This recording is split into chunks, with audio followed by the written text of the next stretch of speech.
mga OFW sa Middle East nagkakagulo dahil wala daw silang makuwang suporta sa gobyerno. Ito na pangyayari dito sa embassy. Tingnan nyo, parang yung nakakagulo na.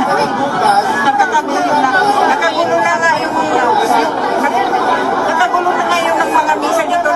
Nagpagkakagulo din dito sa embassy, guys. Tingnan mo. Samantala, Department of Migrant Workers inulan ng batikos dahil sa credit grabbing sa pagtulong sa mga kababayan nating OFW. Mismo ang UAE government ani nang nag-shoulder ng assistance at related costs. Taliwas sa report ng ilang media outfit na sinasabing kasama ito sa OFW repatriation effort. Pag-uusapan po natin lahat ng yan mga kababayan, maya-maya po lamang. Para lagi kang updated. Ako nga pala si Bidaya ng mga oposisyon sa kasalukuyan mo. At sabi nga, galit na galit ang mga dapungan ng Pangulong Duterte. Kung hindi ka pa nakakapag-subscribe, i-subscribe mo na yan! At syempre, magandang araw mga banateros at mga kababayan kong Pilipino sa iba't ibang panig ng mundo. Ako po si Master Judea at tayo po ay nagbabalik para pag-usapan ang mga balita na may kinalaman sa ating bansa. At sa pagkakataong ito, pag-uusapan po natin ang kaguluhan diyan sa gitnang silangan kung saan marami sa ating mga kababayan ang nahihirapan at apektado dito sa nangyayaring gulo. Pero, bago po tayo magsimula, huwag kakalimutan na mag-subscribe sa ating YouTube channel. Huwag din kakalimutan na mag-follow sa ating FB page. At syempre, huwag kakalimutan na mag-comment, mag-share, at mag-like sa ating mga video na ina-upload. Kaya ano pang hinihintay mo? Gawin mo na. Ngayon na. At ito, unang arangkada, mga kababayan, mga OFW dyan sa gitnang silangan, nagkakagulo dahil sa kawalan ng aksyon ng ating gobyerno. At ang masama pa dito, pinaasa pa sila sa pagkatapos, ang sasabihin sa kanila ay walang pondo ang gobyerno. Ayan ang sinasabi natin, mga kababayan. Kawawang Pilipino, pinagnakawan na, pinababayaan pa. Mga bagay po na hindi nangyayari sa panahon ni Pangulong Duterte dahil mahal niya ang mga buhay na bayani. Pero ngayon, para silang nanlilimos ng atensyon, nanlilimos ng tulong sa gobyerno ni Marcos Jr. Nakakalungkot at lalong nakakaiyak po para sa mga kamag-anak nilang mga nandito sa Pilipinas. Dahil sila ay umaasa na ligtas ang kanilang mga kamag-anak dyan sa Middle East.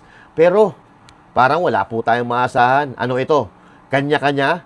Kanya-kanya na lang? Kanya-kanyang survive na lang dahil ang pondo ng gobyerno ay ninakaw na ng mga gahamang politiko at mga personalidad sa Pilipinas na ngayon siguro ay patawa-tawa pa at sa isip-isip nila, bahala kayo dyan, basta kami, paldo dahil inubos na namin ang kabahan ng bayan. Yan. So ito, ang opinion natin at ang ating mga sasabihin ay ibabase natin sa mga video na ating mapapanood kung saan grabe ito, mga kababayan, nakakalungkot. At husgaan natin, at kayo na rin ang umusga. Mamaya pagkatapos din natin mapanood nito, at tatanungin ko kayo kung ano ang masasabi at ang damdamin ninyo dito sa pangyayaring ito. O ito mga kababayan, panoorin natin unang arangkada dyan sa Middle East. Okay? Go! Yung process kasi natin, sana maintindihan ninyo na kung kami lang, pwede ipamugmod namin isa-isa. Pero ito kasi, meron ng gobyerno, that's why we ask you to bring some requirements. Ngayon, Ba't ang dami pa na ni requirements? Ambassador Dingaliaga nandito para hindi namin kayo pahihirapan. Ang gagawin namin ay ililista namin yung inyong mga pangalan with your numbers. Guaranteed po, natatawagan namin kayo. Okay? Yeah, mas later. Hindi, ganito.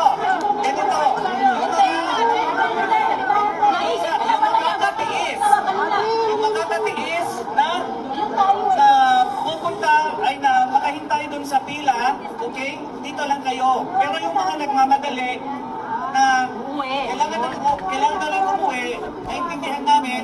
Kaya, kukunin namin yung Ito po ang problema sa gobyernong puro pamumulitika. So bakit kailangan nyo pa siyang walang problema sa papipilahin. Puta kahit daan-daan pa yan, kaya nyong gawin yan sa isang araw lang. Kukunin nyo lang yung pangalan eh. Di ba? So anong iniisip nyo? Bakit kailangan ng requirements? Alam nyo naman ng mga Pilipino yan. Alam nyo ng mga Pilipino, pero pinapahirapan pa ninyo, papipilahin pa ninyo, pababalikin pa ninyo, at kung ano-ano pang mga kalokohan ang pinaggagawa ninyo. Kunin nyo yung pangalan. Kunin yung pangalan, bigyan nyo. Bigyan nyo ng idea, bigyan nyo ng utusan nyo kung anong gagawin nila.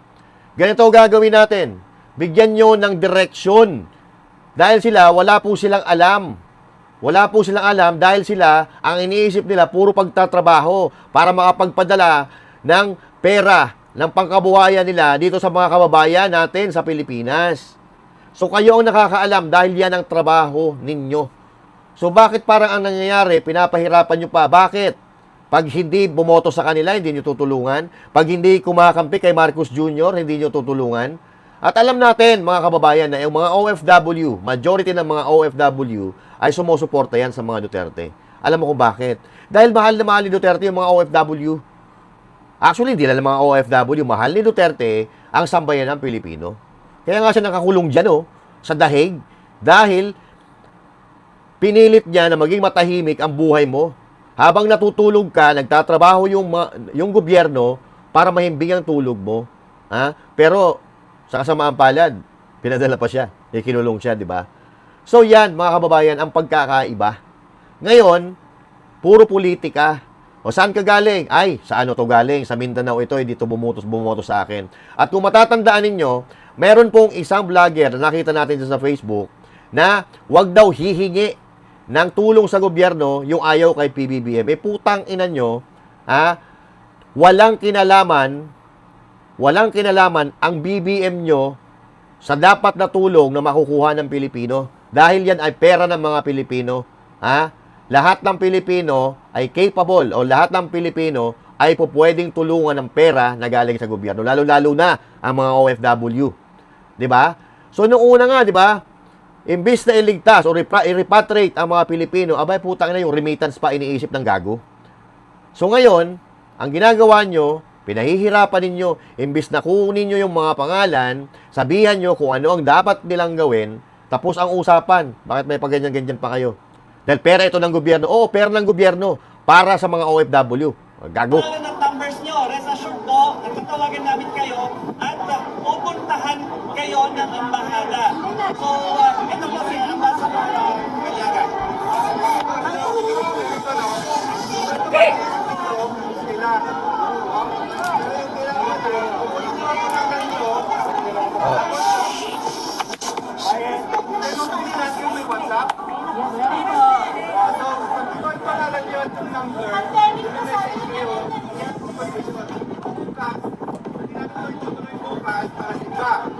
Bukas, nagpapalilis na kami ng information at sabi na rin sa iba nang nagtatanong, walang magbibigay bukas. Kasi bukas, kung gusto bumalik, kayong priority. Why? Nandito na kami sa umaga. Ano pa lang? Hindi, kung gusto nyo magantay, kaya na natin tumamo. Kasi kung yung iba gusto umalis, then i-exit din yung pila. Para doon sa gusto magantay dito, i-accommodate yun, nasa loob na kayo, hindi namin kayo tataboy. So dito naman, kung yung may iba naman, kaya naman bukas, yung mas maganda, kaya natin patulungan din yung iba, i-exit yung pila. Ano namin, itatrabuhin yung number, para meron kayong message, pwede na namin sa WhatsApp, para sigurado kayo matagang bukas, tapos napatigil na rin namin, para wala na iba pupunta Bakit dito. ka lang magpapakit? Ganito rin kasi para siyempre ako lang sa akin, dapat. Ang dami, Putang ina, nakakaya. Since kami, bakit po kaya yung nagtulong sa ano po lang namin, makinis kami doon sa naglalito. Kaya po,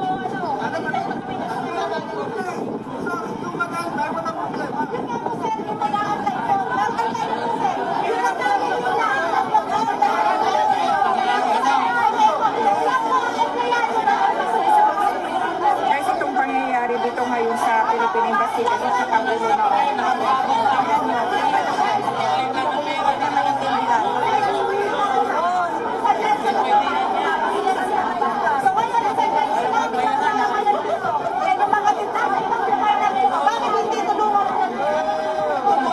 Grabe po.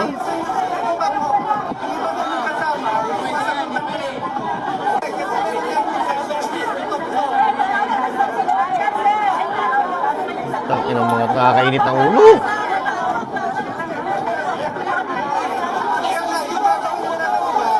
Guys, ito na pangyayari dito sa embassy. Tingnan nyo. Parang hindi mo nakakagulo bukas. Nagkakagulo na. Nagkagulo na nga yung nagkagulo na nga yung ng mga misa dito. Nagpagkakagulo din dito sa embassy, guys. Tingnan nyo. Gulo-gulo na talaga. Gulo na talaga ang buong mundo. Hindi natin alam, ha? Uy, natidelay na. Dapat sumunod tayo.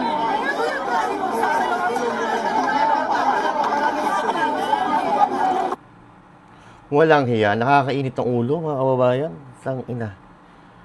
Kapag yung leader talaga bobo, yung mga empleyado bobo din. Okay? Tignan mo, nagigera na, nagigera na, pero may requirements pa talaga. Hindi ba po pwedeng isakay nyo ng isakayan kung saan nyo isasakay, sa bus, sa aeroplano, kung saan nyo isasakay. At pagdating sa ligtas na destinasyon, doon nyo tanungin kung taga saan sila, sino ba sila. 'Di ba? Imbes na iligtas muna, puta, puro pamumuliti ka. Puro katarantaduhan pinaggagawa. Ha? Ganito na ba ang Pilipinas? Ganito na ba tayo? Imbis na iligtas ang mga kababayan, na nahihirapan, lalo pa yung pahihirapan. Di ba? Imbis na dalhin nyo sa ligtas na lugar, papipilahin nyo pa dyan, paano pag binomba yan dyan?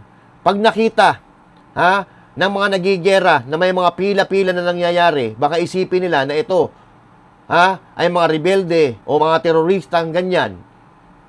Kung binombahan kayo dyan, di patay lahat ng mga Pilipinong OFW. Tapos doon kayo hihingi ng tawad sa mga pamilya ng mga Pilipino pag may nangyari ng hindi maganda. 'Di ba? Kulang, Kulang sa kaisipan, kulang sa plano ang gobyernong ito. Ito matapos po silang papilahin, paasahin, at pangakuan na sila ay tutulungan. Ito na ngayon ang nangyayari. Bahrain din po yan. Ganun lang po nga tiga-dali sa Union? Paano ba? Ganun lang ba ho kadali sa Union? Nandito po kami ngayon? Wala rin nagsabi kahapon sa amin na ganun. Oo. Oo, sa Pilipinas ngayon nagtabawal. Hindi, dapat sinabi nyo rin sa amin kahapon na ganito. Tapos sa gano'n. O kaya, pasasanong kami dyan, wala naman kami nagkatanggap na kahit ganun. Kami dito, paano po yan? Dapat may abiso sa ano. Pero wala na ho, tapos na po Hindi na kayo ma-entertain. Tapos na po ayuda. Magsumbong na kayo sa sa mga gusto nyo pagsubuan. Ano magsumbong ang Manila ho ang nagsasabi, walang pondo. Sige, ako yung problema. Sa Manila. Walang pondo Wala na pondo. Sige, i-report nyo. Hindi na daw kayo ma-entertain. So yung unang pinakita ko po sa inyong video, a day before nitong video na ito. So pinangakuan sila, wala tutulungan, maghintay lang, ilista pangalan, bumalik kinaumagahan. Ngayon, itong mga Pilipino na kababayan natin na bumalik kinaumagahan, sasabihan ka, walang pondo ang gobyerno. Putang ina naman. Pag sa party-party ninyo, nakakapag-release kayo ng pondo, pero yung mga tulong sa OFW, wala kayong makuha, wala kayong mabunot. Kapag sa ayuda ni Martin Romualdez dati na bilyon-bilyon ang binibitawang pera ng gobyerno, marami kayong ipinamimigay. Dahil akala nyo, mabibili nyo ang mga Pilipino. Wala na. Sa kanila na po nanggaling, mga kababayan, na walang pondo ang gobyerno. Saan napunta ang pondo ng gobyerno? Na wala naman kami nakikita na mga proyekto na ginagawa dito sa putang inang Pilipinas na to. 'Di ba?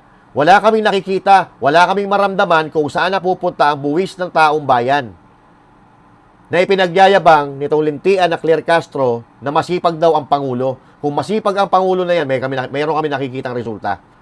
Eto nga kailangan ng tulong ng ating mga kababayang OFW pero wala kayong tulong na maiabot. Tapos sasabihin, walang pondo. Pukin ang ina ninyo. 'Di ba? Walang pondo.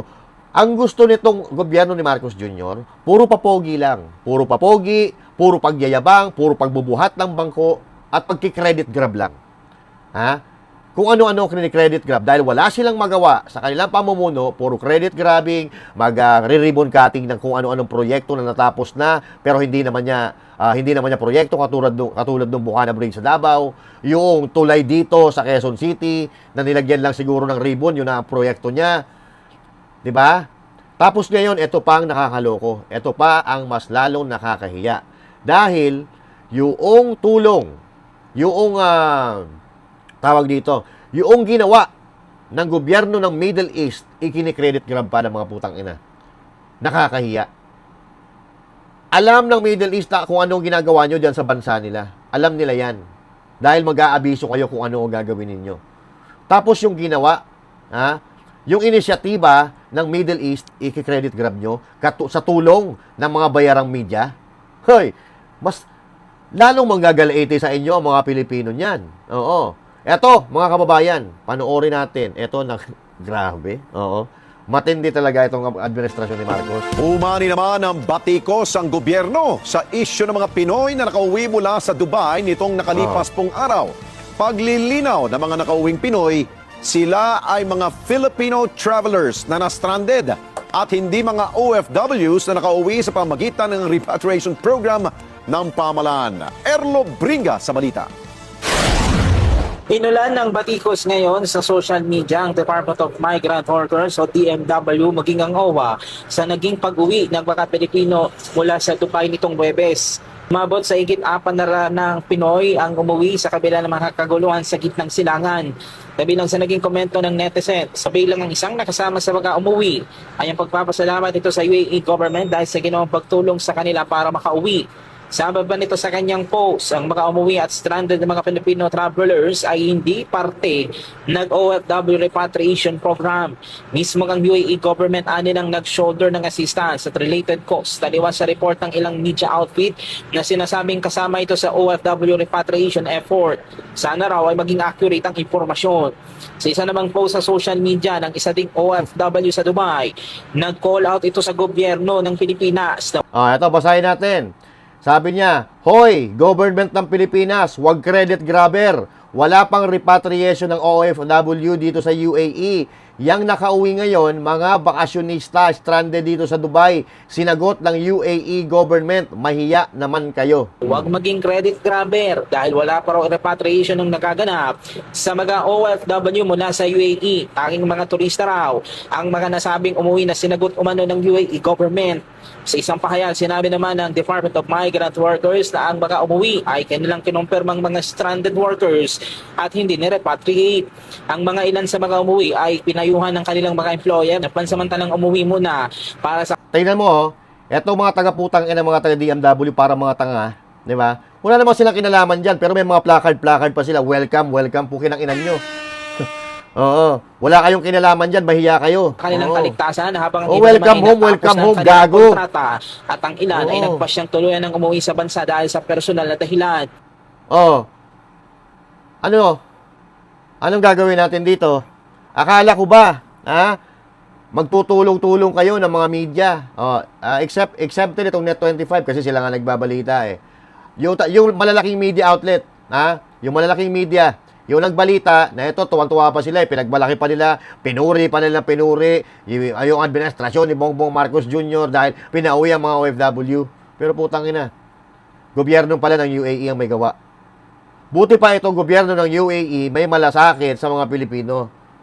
Samantalang ang gobyerno natin dito sa Pilipinas, sasabihin ng mga nandun sa Bahrain, na nandoon sa, ano ba tawag dito, Embahada ng Pilipinas, walang pondo.